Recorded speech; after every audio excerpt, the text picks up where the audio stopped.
अरे भाई, आजकल अपने देश में क्या हो रहा है? कोई सनातन मिटाने की बात कर रहा है, तो कोई ऐसा कहने वाले का सर काटने की। दूसरी ओर इंडिया वाले मीटिंग कर रहे हैं। अरे नहीं समझे? नहीं।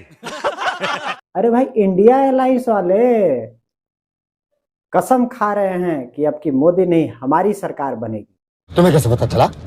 लालू यादव तो कह रहे हैं कि खुद का सियासी नुकसान भी क्यों ना करना पड़े, पर कमल तो नहीं खिलने देंगे। क्या बात है सर, क्या बात है सर, क्या बात, ये बात है। नीतीश बाबू थोड़ी दुविधा में हैं, क्योंकि कुछ चीजें उनके अनुसार हो ही नहीं रही हैं। वहीं भारत में चंद्रयान 3 की कामयाबी के बाद G20 का शोर है, लेकिन कुछ लोगों को मानो ऐसा कब्ज हो गया है कि उन्हें कोई चूरन या ऑपरेशन भी करवा दीजिए तो भी ये ठीक होने से रहा। ऐसे लोग हर बात में बस निगेटिव चीजें खोजते फिरेंगे। बात तो सही है। आलोचना करते करते उनकी ऐसी आदत हो जाती है कि खुद के पैदा होने के भी आलोचना करने लगते हैं। G20 सफल नहीं हो पाएगा, जिनपिंग पुतिन नहीं आए मतलब फ्लॉप, भारतीय संस्कृति क्यों दिखाई जा रही है, डिनर शाकाहारी क्यों है, भारत जैसे गरीब देश को इतना खर्च करने की क्या जरूरत थी, भारत मंडपम के नाम में भारत क्यों है, बैकग्राउंड में कोणार्क और नालंदा यूनिवर्सिटी क्यों है, यहाँ तक कि विदेशी मेहमानों को लेने मोदी एयरपोर्ट भी नहीं गए। समिट के लिए दिल्ली के आवारा कुत्तों को क्यों पकड़ा गया, रास्ते में पड़ने वाले झुग्गी बस्तियों को क्यों छुपाया, सब क्या देखना पड़ रहा है?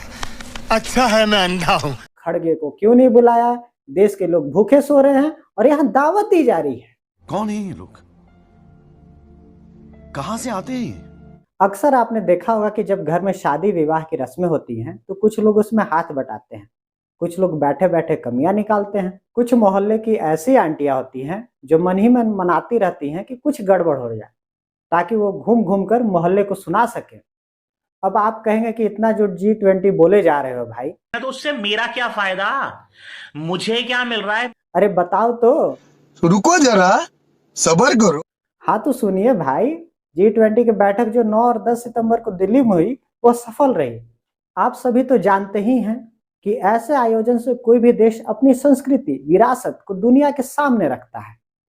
साथ ही इस बार चूंकि भारत मेजबान देश था और हम पूरे विश्व को अपना परिवार मानते हैं, ऐसे में अफ्रीकन यूनियन का इस ग्रुप में ना होना हमें तनिक भी अच्छा नहीं लग रहा था। हमने इस बार अफ्रीकन यूनियन को भी इसका पार्ट बनवा दिया। इस समिट में चीन के वन बेल्ट वन रोड को टक्कर देने के लिए एक बहुत ही बड़ी घोषणा की गई और वो थी India middle east Europe connectivity corridor. आप कहेंगे कि इससे क्या होगा? दरअसल इससे सबसे बड़ा फायदा ये होगा कि इंफ्रा डील से शिपिंग समय और लागत कम होगा, जिससे व्यापार सस्ता और तेज होगा। इस कॉरिडोर का उद्देश्य संयुक्त अरब अमीरात, सऊदी अरब, जॉर्डन और इजराइल से होते हुए भारत से यूरोप तक फैले रेलवे मार्गों और बंदरगाह लिंकेज को एक दूसरे से जोड़ना है। इस रेल लिंक के जरिए भारत और यूरोप के बीच जब व्यापार शुरू होगा तो उसमें 40% तक की तेजी आएगी। भारत के इस प्रस्ताव पर सदस्य देशों की रजामंदी चीन के लिए किसी बड़े झटके से कम नहीं है। इस ऐलान से चीन के प्रोजेक्ट BRI को तगड़ा झटका लगा है। मिडल ईस्ट में भारत की पकड़ मजबूत हो जाएगी। इसका सीधा असर चीन की कूटनीति पर निगेटिव तरीके से पड़ेगा। भारत तो चीन के वन बेल्ट वन रोड का विरोध पहले से करता रहा है, लेकिन यह पहली बार होगा कि जब भारत इसका सटीक और डिप्लोमेटिक जवाब भी देगा। और सबसे खास बात यह है कि इस कॉरिडोर को लेकर अमेरिका की उम्मीदें बहुत ज्यादा हैं और वो इस कॉरिडोर के जरिए भारत की डिपेंडेंसी रूस और ईरान पर कम करना चाहता है, साथ ही चीन को जवाब भी देना चाहता है। इसके साथ ही ग्लोबल बायोफ्यूल अलायंस बनाने का प्रस्ताव भी जारी किया गया, जिसके तहत सभी देश पेड़ पौधों, अनाज, भूसी और वेस्ट प्रोडक्ट से ईंधन बनाएंगे, क्योंकि इससे कार्बन उत्सर्जन कम होता है। ऐसे में पेट्रोल पर निर्भरता कम की जा सकेगी। इतना ही नहीं, भले ही आप में से अभी कुछ ही लोग 5G का इस्तेमाल कर रहे हो, लेकिन यहाँ 6G पर काम शुरू हो गया है। जी हाँ, भारत और अमेरिका मिलकर इस टेक्नोलॉजी को डेवलप करने के लिए साथ आ गए हैं।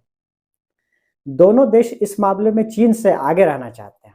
मुझे दीजिए इजाजत, आज के लिए इतना ही। और हाँ, आप G20 की इन मीटिंग्स एग्रीमेंट्स को लेकर क्या सोचते हैं हमें भी बताएं।